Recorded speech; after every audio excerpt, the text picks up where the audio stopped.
Assalamualaikum dear students, how are you all? I hope you are also fit and fine. So dear students, आज का हमारा जो lecture है वो है मेरा पसंदीदा नस्र निगार। ठीक है, तो आज का हमारा ये जो एस्से है, आज मैं आप लोगों को ये एस्से पढ़ाऊँगी। आप लोगों की जो सेकंड ईयर की बुक में ये एस्से मौजूद है, आज हम लोग वो पढ़ेंगे। ठीक है, तो इससे पहले मैं आप लोगों को बता दूं कि आप लोगों ने एस्से किस तरह से लिखना है, इसके कितने नंबर होते हैं, प्रेजेंटेशन हम लोगों ने कैसे लिखनी है, इसको स्टार्ट कैसे करना है और फुल एस्से लिखने का जो मेथड है वो किस तरह है। ठीक है, ये तमाम चीज़ें मैं आज आप लोगों को इस लेक्चर में बताऊँगी, समझाऊँगी।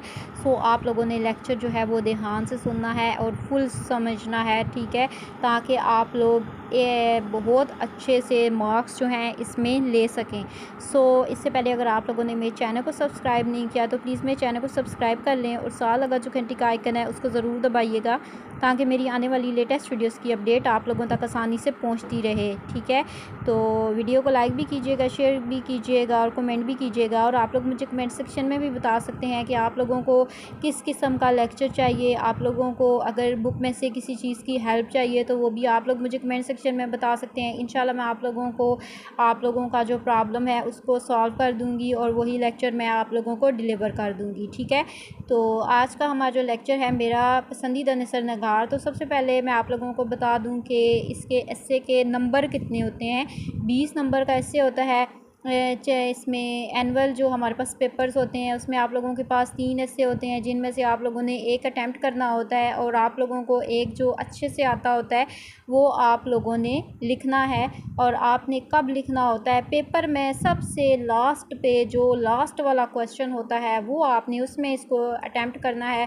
बाकी सारा पेपर आप लोगों ने अटैम्प्ट कर देना है। और डियर स्टूडेंट्स, एस्से को आपने सबसे लास्ट पे लिखना है और इसके लिए आप लोगों ने 20 मिनट का टाइम बचा के रखना है। ठीक है, आप लोगों के पास एक जो मेन चीज़ है, आप लोगों ने घड़ी आप लोगों के पास होनी चाहिए, आपके हाथ में हो। और आप लोगों को पता है कि उर्दू का पेपर जो होता है वो बहुत ज़्यादा लेंथी होता है। अगर आप लोग टाइम मैनेज नहीं करेंगे तो आप लोगों का हाफ़ पेपर जो है वो रह जाता है, क्योंकि कुछ बच्चे टाइम मैनेज ना करने की वजह से आता उनको सारा होता है लेकिन वो पेपर उनका अक्सर हाफ़ रह जाता है या 1-2 क्वेश्चन उनके रह जाते हैं। और आप लोगों को पता है डियर स्टूडेंट्स के पेपर में एक नंबर, एक हाफ़ नंबर भी बड़ी वैल्यू रखता है।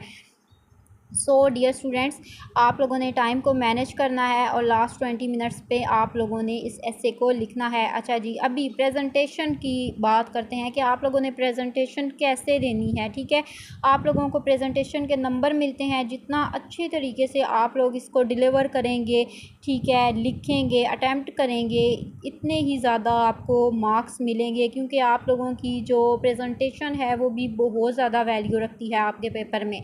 तो अच्छा सा ऊपर हेडिंग देनी है, नाम लिखना है। ठीक है, उसके बाद आपने क्या करना है, तारुफ लिखना है। तारुफ लिखेंगे अब हम एस्से का, तो मेरा पसंदीदा नस्र निगार। ठीक है, अभी हम इनके बारे में पढ़ेंगे कि कौन से थे। उर्दू अदब में बड़े बड़े नस्र निगार गुज़रे हैं, मगर जो शोहरत और अज़मत मौलाना शिबली नुमानी के हिस्से में आई है वो किसी दूसरे को हासिल नहीं। इन्होंने अपनी खुदादाद सलाहियतों के बलबूते पे इल्मो अदब में बुलंद मकाम हासिल किया।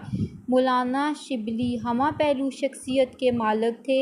उनकी अज़मत और आला खिदमात का इजहार करते हुए शेख अकराम मौजे कौसर में लिखते हैं, हाली और आज़ाद मोसनल मलक और वक़ारुल मलक कितने आसमानों के तारे थे। ठीक है, ये इनके लिए तारीफ़ी कलमात हैं। ठीक है, ये इनकी तारीफ़ की गई थी, शेख अकराम ने इनकी तारीफ़ की थी। ठीक है, तो सबसे पहले आपने हेडिंग देनी है, उसके बाद आपने एस्से का तारुफ लिखना है। अभी मैंने आप लोगों को तारुफ भी पढ़ा दिया है। ठीक है, तारुफ लिखने के बाद आपने एस्से के पॉइंट्स लिखने हैं। ठीक है, अभी इसका जो पहला, अभी आपने क्या करना है, आसमानों के तारे थे, यहाँ से आगे आप लिख सकते हैं इस मज़मून के नुकात मुदर्जा झैल हैं या इसके पॉइंट्स मुदर्जा झैल हैं। ये लाइन लिखने के बाद आपने पॉइंट लिखने स्टार्ट करने हैं। सबसे पहला पॉइंट, पसंदीदा अदीब। नंबर 2, सीरत व सवाने। नंबर 3, बेमिसाल किताबें। नंबर 4, अदब व तनकीद। नंबर 5, सहाफ़त। नंबर 6, ज़हनी इनकलाब।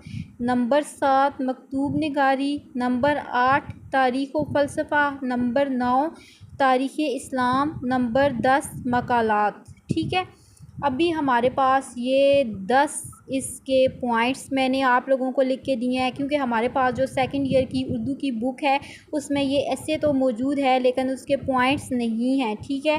और अगर पूरा ऐसे अगर आप लोग एक बार ओवरऑल पढ़ लेते हैं तो आप लोग जो है वो आपके माइंड से निकल जाता है कि क्या पढ़ा था क्या नहीं पढ़ा था। अगर आप लोग चाहते हैं कि आप लोगों को ज़्यादा मेहनत ना करनी पड़े, ठीक है, आप लोग ईज़िली 15 से 16 नंबर ले लें इस ऐसे में, तो डियर स्टूडेंट्स आपके लिए मैं बहुत ज़बरदस्त ये लेक्चर लेके आई हूँ। आप सिर्फ ये पॉइंट्स याद कर लें, ऐसे याद करने की ज़रूरत नहीं है, आप सिर्फ ये पॉइंट्स अच्छे से याद कर लें और एक बार आप लोग ऐसे को रीड आउट कर लें तो आप लोग इजीली 15 से 16 नंबर ले लेंगे, ठीक है। अभी इसको किस तरह लिखेंगे, सबसे पहले तारुफ लिखा, उसके बाद आपने इसका फर्स्ट वाला पॉइंट उठाना है, इसको आपने डिफ़ाइन करना है, ठीक है, 6 से 7 लाइनों में करना है। फिर दूसरा पॉइंट उठाना है सीरत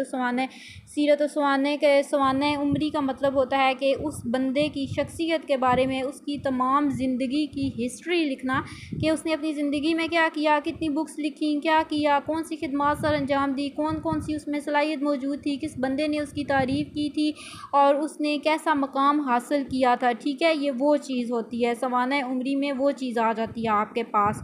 उसके बाद आपने तीसरा पॉइंट उठाना है बेमिसाल किताबें, मतलब उन्होंने कौन कौन सी किताब लिखी थी, कितनी किताबें लिखी थी, कौन सी किताब ने जो है वो शोहरत हासिल की थी। नंबर 4, फिर 5, फिर 6, 7, 8, 9 इस तरह करके आपने 10 के 10 पॉइंट्स जो हैं आप लोगों ने डिफ़ाइन करने हैं। सिर्फ एक बार आप उसको रीड आउट करेंगे, ये पॉइंट्स सिर्फ याद कर लें और आप लोग सेल्फ़ राइटिंग करके भी ऐसे में 15 से 16 नंबर इजीली हासिल कर सकते हैं, ठीक है।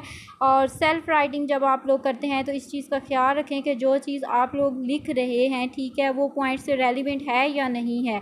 अगर पॉइंट से रेलिवेंट है तो वो चीज़ आपने इसमें लिखनी है, अगर पॉइंट से रेलिवेंट नहीं है तो वो आपने नहीं लिखनी, क्योंकि उसके आप लोगों को नंबर नहीं मिलते, आपके नंबर जो हैं वो कट जाते हैं। सो डियर स्टूडेंट्स आपको अभी समझ आ गई होगी कि किस तरह से आप लोगों ने ऐसे को स्टार्ट करना है। सबसे पहले नाम, फिर तारुफ, फिर उसके बाद पॉइंट्स, फिर एक एक पॉइंट को लेके आप लोगों ने डिफ़ाइन करना है। आई होप कि आप लोगों को समझ आ गई होगी। आप लोगों ने एक नीट रजिस्टर लेना है, उसके ऊपर मैं आप लोगों को हर लेक्चर में ये चीज़ कहती हूँ, एक नीट रजिस्टर लें, ठीक है, ऊपर नाम लिखें, ये तारुफ लिखें, देख के लिख लें और साथ आप लोगों ने ये पॉइंट्स लिख लेने हैं। तारुफ और सिर्फ पॉइंट्स याद कर लें, ऐसे को एक बार रीड आउट कर लें तो आप लोग इजीली सेल्फ राइटिंग के ज़रिए फुल ऐसे जो है वो आप लोग अटैम्प्ट कर सकते हैं डियर स्टूडेंट्स। तो आई होप कि आप लोगों को समझ आ गई होगी। मज़ीद भी अगर आप लोगों को किसी चीज़ की, किसी लेक्चर की या बुक में से किसी क्वेश्चन की, किसी चीज़ की समझ नहीं आ रही तो आप लोग मुझसे कांटेक्ट कर सकते हैं, इंशाल्लाह मैं आप लोगों की रहनुमाई करूँगी। सो चैनल को सब्सक्राइब ज़रूर कीजिएगा, वीडियो को लाइक भी कीजिएगा एंड बाकी स्टूडेंट्स के साथ शेयर कर दीजिएगा ताकि बाकी स्टूडेंट्स की भी हेल्प हो सके। सो मिलते हैं नेक्स्ट वीडियो में नेक्स्ट लेक्चर के साथ, तब तक के लिए अल्लाह हाफिज़। Thanks for watching, take care, bye.